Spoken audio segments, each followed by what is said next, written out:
Bismillahirrahmanirrahim. Assalamualaikum warahmatullahi wabarakatuh. Alhamdulillahirrabbilalamin. Wassalatu wassalamu ala asyrafil anbiya wal mursalin wa ala alihi wa sahbihi ajma'in. Teman-teman sekalian, marilah kita renungkan satu ayat Allah Subhanahu wa taala yang ada di dalam surat Ar-Rum ayat 39. A'udzu billahi minasyaitonir rajim. Bismillahirrahmanirrahim. وَمَا آتَيْتُم مِّن رِّبًا لِّيَرْبُوَ فِي أَمْوَالِ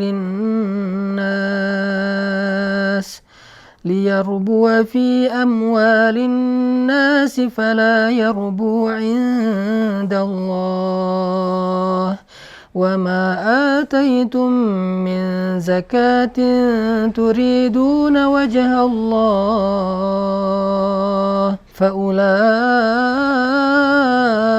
هُمُ الْمُضْعِفُونَ.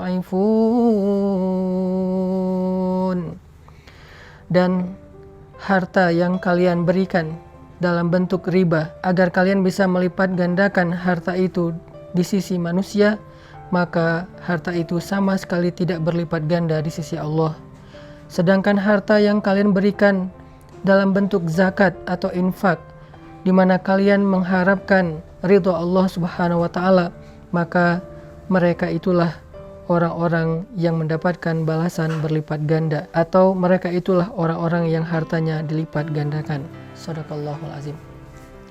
Teman-teman sekalian, di dalam ayat ini Allah Subhanahu wa taala menjanjikan kepada kita yang senang melipat gandakan harta lewat investasi, lewat cara-cara yang riba, lewat transaksi-transaksi yang mungkin tidak halal di dalam syariah, maka Allah menawarkan satu transaksi, satu sistem yang bisa melipat gandakan harta kita lebih dahsyat daripada sistem riba. Apa itu? Zakat, infak, sedekah, wakaf di sisi Allah Subhanahu wa taala. Sehingga kita jadi teringat kepada kisah Utsman bin Affan. Ketika Utsman bin Affan datang kepada Nabi SAW di hari saat Nabi SAW menawarkan kepada para sahabat, siapa yang ingin membantu agama Allah dengan hartanya ketika terjadi perang Tabuk. Maka tiba-tiba Utsman datang dan membawa 1000 dinar di dalam pangkuannya.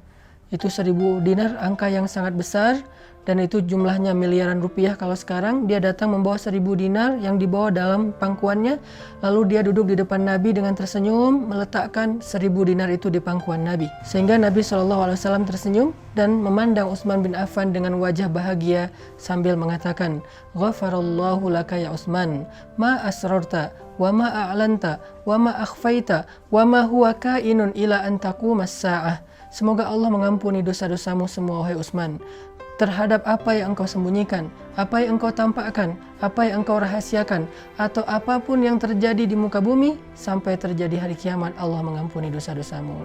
Ini adalah doa Nabi kepada Utsman. Ternyata ketika Utsman memberi 1000 dinar, Allah Subhanahu wa taala membalasnya dengan ampunan dosa seumur hidup, seumur dunia, sampai terjadi hari kiamat. Semua dosanya yang tampak dan yang tersembunyi, yang dirahasiakan atau yang dinyatakan. Ini menunjukkan bahwa tidak akan rugi orang yang berinfak di jalan Allah Subhanahu wa taala. Sama sekali tidak akan rugi orang yang memberikan hartanya untuk agama Allah Subhanahu wa taala. Inilah motivasi kita dalam membela agama Allah dan dalam menegakkan syariat Allah. Kita semuanya berusaha untuk berikhtiar, punya saham di dalam tegaknya agama Allah Subhanahu wa taala di muka bumi. Ada yang memberikan tenaganya, ada yang memberikan fikirannya, ada yang memberikan hartanya, ada yang memberikan ilmu dan hikmahnya. Semua yang kita berikan nanti akan Allah balas dengan berlipat ganda. Maka proyek membangun pesantren pemuda yang saya tawarkan kepada teman-teman semuanya, yang berawal dari sebuah masjid, karena kita tidak menawarkan area lain, kita hanya menawarkan wakaf, masjid, dan beberapa tempat untuk belajar. Karena kalau area yang lain yang ada pasarnya, ada tempat kegiatan-kegiatan anak mudanya, itu bentuknya adalah ruang publik dan kita akan membuka investasi, bukan wakaf. Kalau wakaf hanya untuk rumah Allah, wakaf hanya untuk tempat belajar anak-anak muda untuk lebih mengenal agama Allah Subhanahu wa taala. Dan inilah yang akan kita tawarkan kepada teman-teman dengan 500.000, bisa lipat ganda, bisa lebih ataupun kurang walaupun kita memprogramnya dengan angka 500.000. Mudah-mudahan tawaran ini adalah bukan dari saya, tetapi dari Allah Subhanahu wa taala. Dan ini amanah dari teman-teman untuk saya, untuk teman-teman pemuda hijrah, untuk anak-anak muda yang sedang bergerak dalam dunia dakwah.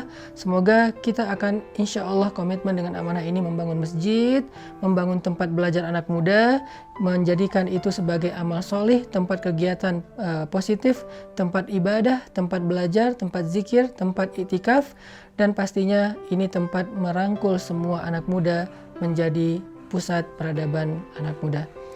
Dan dalam ayat yang lain di surat Sof, Allah Subhanahu wa taala berfirman tentang sebuah akad dakwah. Kata Allah, "Ya ayyuhalladzina amanu kunu ansarullah." Wahai orang-orang yang beriman, jadilah kalian penolong agama Allah. Bagaimana cara kita menjadi penolong agama Allah? Maka diberikan contoh oleh Allah di dalam ayat itu. Kama qala Isa bin Maryam lil hawariyin man ansari ilallah. Seperti ketika Isa bertanya kepada hawariyin, siapa yang akan menolong saya di sisi Allah atau di jalan Allah? Lalu hawariyun menjawab, nahnu ansarullah, kami adalah penolong-penolong agama Allah. Sehingga dengan akad ini orang-orang hawariyun menjadi penolong Nabi Isa alaihissalam dalam menegakkan agama Allah. Inilah akad dakwah. Ketika seorang ulama bertanya kepada umat, bertanya kepada orang kaya, bertanya kepada orang-orang yang punya potensi, man ansari ilallah, siapa di antara kalian yang ingin menolong saya di jalan Allah? Maka jawaban kita sebagai murid, jawaban kita sebagai umat, jawaban kita sebagai orang-orang yang Allah amanahi harta, pikiran, ide, gagasan, potensi, kreativitas, nahnu ansarullah, kamilah yang akan menolong engkau di jalan Allah Subhanahu wa taala.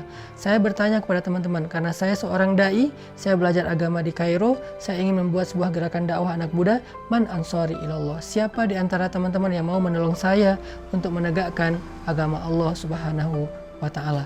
Maka saya tunggu teman-teman yang ingin berinfak.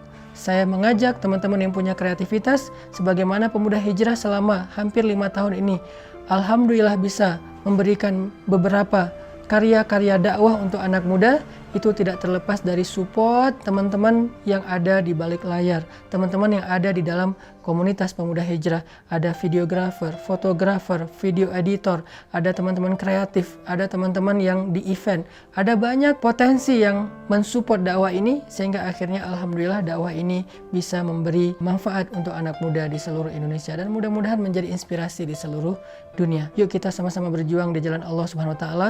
Kalau kita mengidolakan Abdurrahman bin Auf, kalau kita mengidolakan Utsman bin Affan, maka coba kita buktikan bentuk pengidolaan kita dengan meniru kebaikan mereka. Walaupun mungkin belum persis, tetapi kita sudah mencoba untuk meniru dan menyerupai mereka. Barakallahu fikum. Karena kelemahan kita itu berawal saat kita mulai meragukan Allah. Dalam segala dinamika hidup, kita selalu butuh Allah. Kita butuh Allah ketika Allah kasih kita ujian, bahkan tetap kita butuh Allah ketika Allah kasih kita nikmat. Kalau kita butuh Allah saat diuji, agar kesabaran kita terjaga. Karena orang yang tidak ditemani atau dibersamai oleh Allah Subhanahu wa taala ketika dia sedang diuji, maka dia akan mudah untuk berkeluh kesah, bahkan berputus asa. Kebersamaan Allah kepada dia saat dia diuji itu adalah Allah Subhanahu wa taala menghibur hatinya. Allah Subhanahu wa taala menenangkan hatinya. Allah Subhanahu wa taala menghidupkan hatinya dengan nikmat iman. Ala bidzikrillahi tatmainnul qulub. Innamal mu'minun idza dzukirallah wajilat qulubuhum. Bukankah dengan mengingat Allah hati menjadi tenang?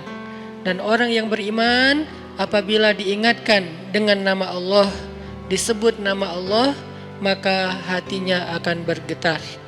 Ini bentuk Allah membersamai hambanya ketika dia dalam keadaan diuji. Allah menghiburnya dengan kalimat, alam yajidka yatiman fa'awa wa wajadaka dhallan fahada wa wajadaka ailan fa'aghna. Allah menghiburnya dengan kalimat, inna a'tainakal kautsar.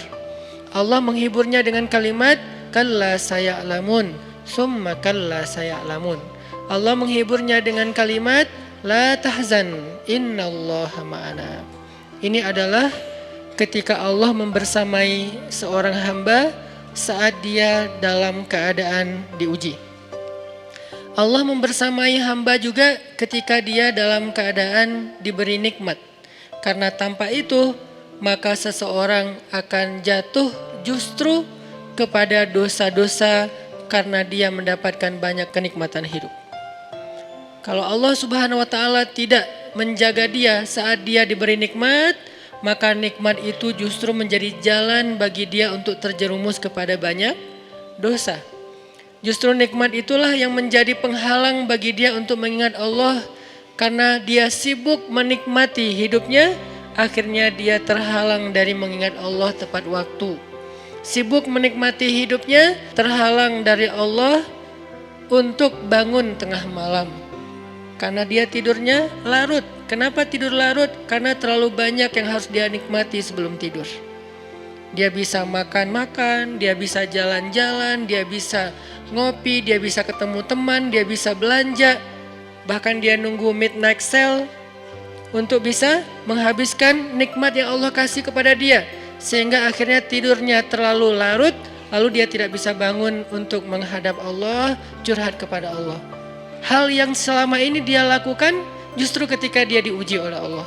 Ketika diuji oleh Allah, mudah bagi dia bangkit tengah malam, curhat, sujud panjang, menangis dalam doa. Ketika Allah kasih nikmat, curhatnya hilang, malamnya lelap, sampai bahkan subuhnya juga kelewat. Ini kalau Allah nggak membersamai seorang hamba ketika dia diberi nikmat. Sehingga orang yang seperti ini, kalau dalam keadaan seperti ini terus menerus dalam jangka waktu yang lama, nanti dia akan terjebak di dalam istidraj.